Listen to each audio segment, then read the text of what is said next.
Hey Zoo, it's Gordy. Welcome back for another Sunday message. We are continuing on in our counterculture series, which we've been going through for the past 7 weeks now. And we have been looking at the Sermon on the Mount, where Jesus takes his disciples up on a mountain and he begins to walk them through what it looks like to be a disciple, to be a follower of Jesus. He begins to describe to them how it is that they're supposed to live different than the rest of the world. As a Christ follower, we are called to be set apart. We are called to be different. We are called to live in the footsteps of Jesus, not in the footsteps of our friends, not in the footsteps of the people around us, but to live in the footsteps of Jesus. And this is what he begins to describe to his disciples. He goes, if you're going to follow me, if you're going to be a Christ follower, here's how you need to live. And we finished it up last week with blessed are the persecuted. And we could have wrapped up the series there, but I think the passage that follows right after the Beatitudes is one that goes hand in hand with it. It's one where Jesus, he says, here's the characteristics. Here's the things that a Christ follower portrays in their character and who they are. Blessed are those who mourn. Blessed are the merciful. Blessed are the peacemakers. But then he goes on to continue to say, here's how you show it to the world. Here's how you live it out. And so we are in Matthew chapter 5. We'll be reading verses 13 through 16 today. So get your Bible. If you don't have it, pause it, go get it. Matthew chapter 5, verse 13 through 16. And it says this is a pretty famous passage, so you probably have heard it summarized before. Maybe you've read it before. But it goes like this. I'm going to pause as we read through it and take some breaks to kind of explain what's going on. But Jesus says to his disciples, you are the salt of the earth. But if salt has lost its taste, how shall its saltiness be restored? It is no longer good for anything except to be thrown out and trampled under people's feet. He says, you are the salt of the earth to his disciples, which in my mind, when I hear this, because I kind of put myself in the disciples' shoes as I read this, I go, Jesus is saying, you are the salt. And in my mind, that's the weirdest compliment I could ever have given to me. That's the weirdest name anybody could call me, right? Like when we hear this, we go, Jesus, like you need to work on your complimenting skills because it's weird to call somebody salt. Like it doesn't make sense. And we read this and we go, I don't understand. Like, I don't get excited about being called salt. Like, that doesn't get me pumped. I don't run around and tell people, like, listen, Jesus just called me salt. No, because it's a weird thing to be called.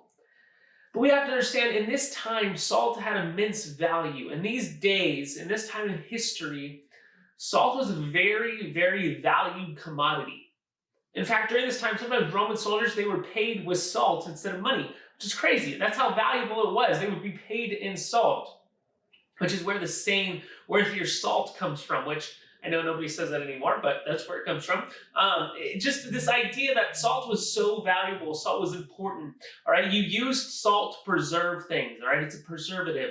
So you would put your meat in salt and it would last longer. It wouldn't decay. It created life. It sustained life. And so Jesus says, you are the salt.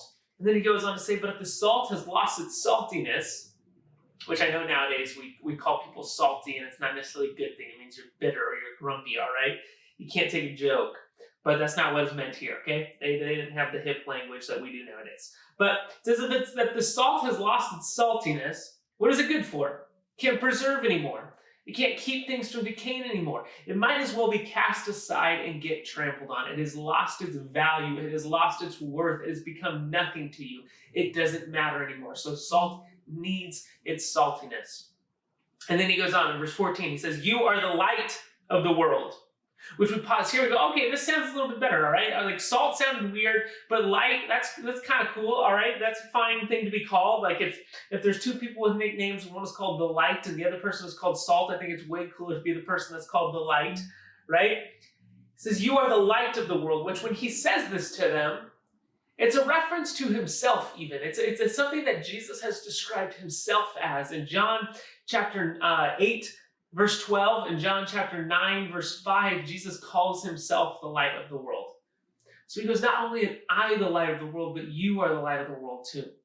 And he goes on and he says, a city set on a hill cannot be hidden, nor do people light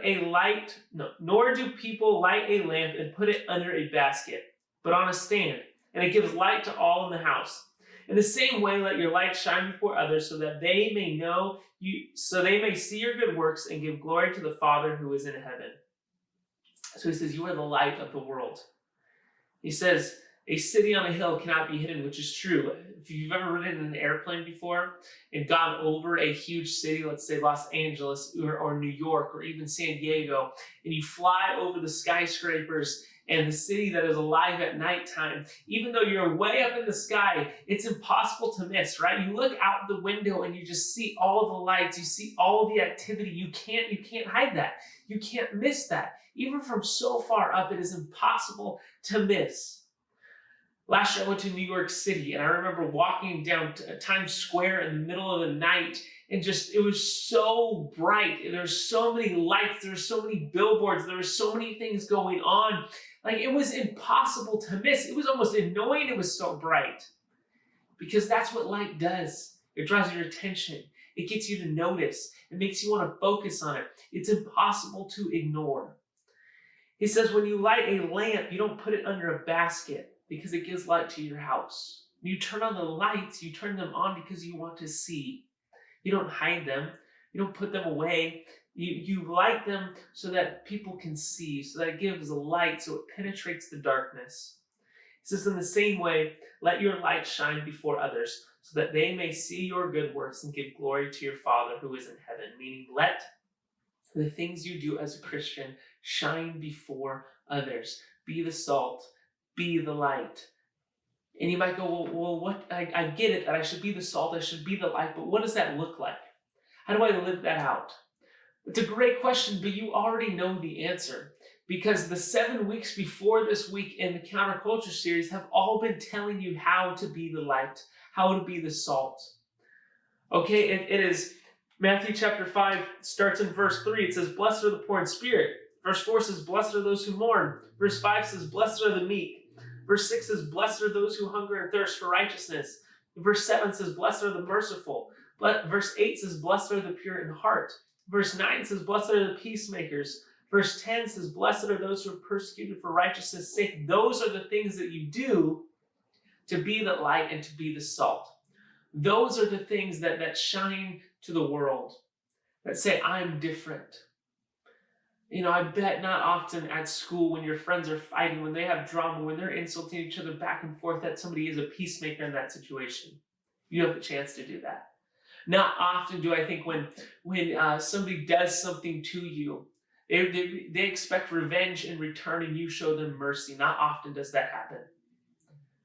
Not often in life when people are bragging about themselves, when people are telling or trying to get ahead of others, when they're insulting others, when they're putting each other down. Not often in life do people have humility, do people act in meekness. You have the ability to be that to others. That is the salt, that is the light.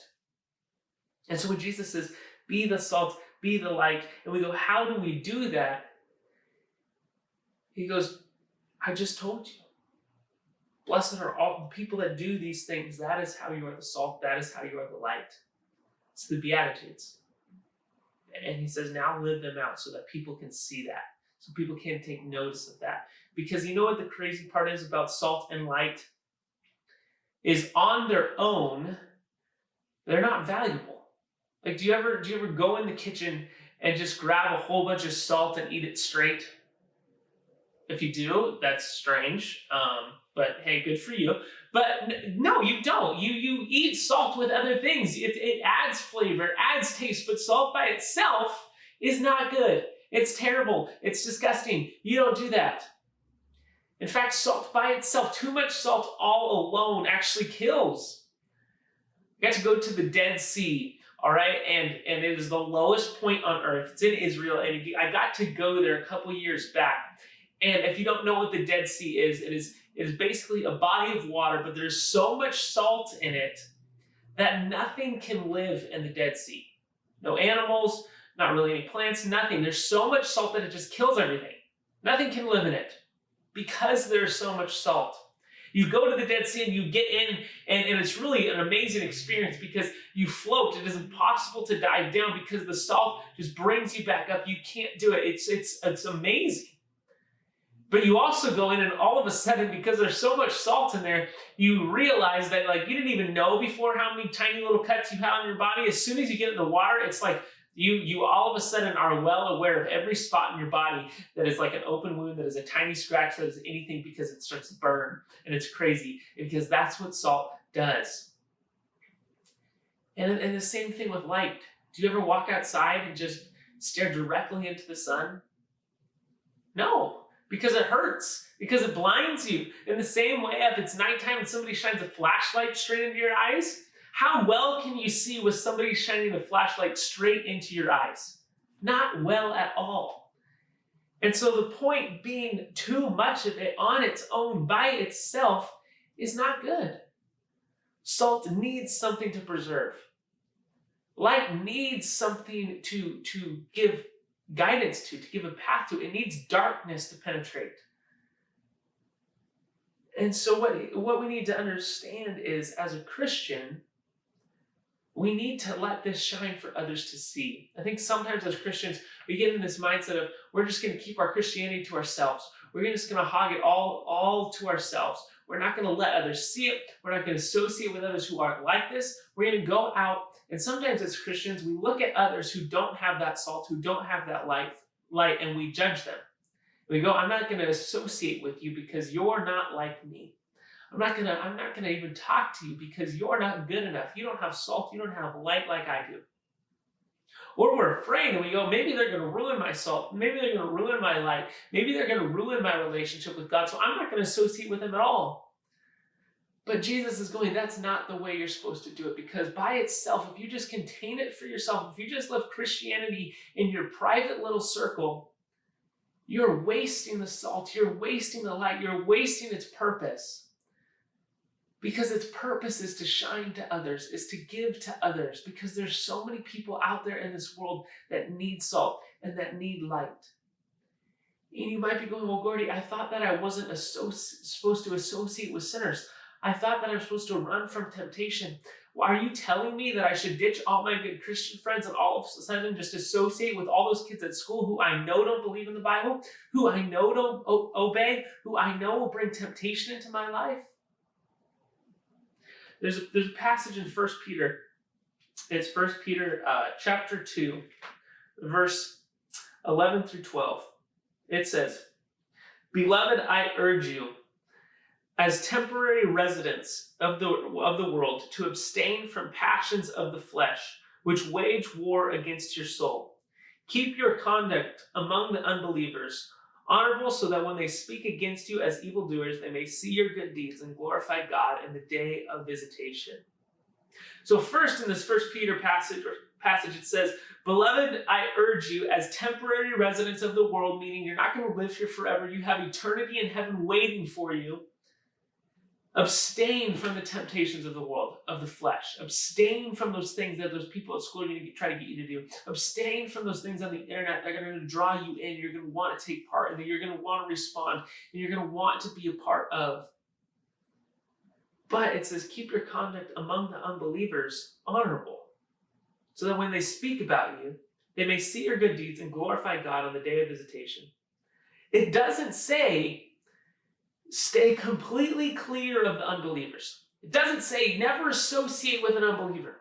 It says keep your conduct among them honorable. But that's the thing. We are supposed to live among them. And our conduct should be honorable, so that when they see us, when they watch what we're doing, something inside of them goes, why is that different? Why is that person different than me? Why is that person different from the people at school? Why is that person different than what I'm used to? And when they see that, it makes them ask a question, and they glorify God because of your actions. The key to this passage is Jesus has just said the Beatitudes, blessed are those who do all these things, because that is the proper way a Christian should live. But also don't keep it to yourself. Show it off to others. Now, it doesn't mean fall into temptation. It doesn't mean make non-Christians your best friends. But it says, shine bright so that other people can see that. Don't hide it. Don't keep it to yourself. Because that's the way you're going to grow the kingdom of God. People in this world need salt, meaning they need something fresh. In a world where it can be hard and difficult and drag them down, they need something to preserve them and to keep them fighting and to give them hope and to keep them fresh and living. And that's Jesus. People need light. In this darkness, it can be hard to see where to go, the path to follow, and that's Jesus. And we can give that to them. So for us as Christians, it should be an encouragement of, how am I impacting others? How am I taking the Beatitudes, which I just heard, and living them out in practical ways that other people can see? Because that's our role as Christians.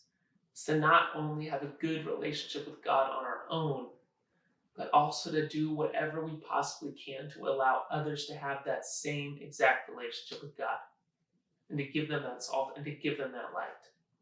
Because it's not just ours to hold on to. Hope you guys have a great Sunday. We'll see you Tuesday.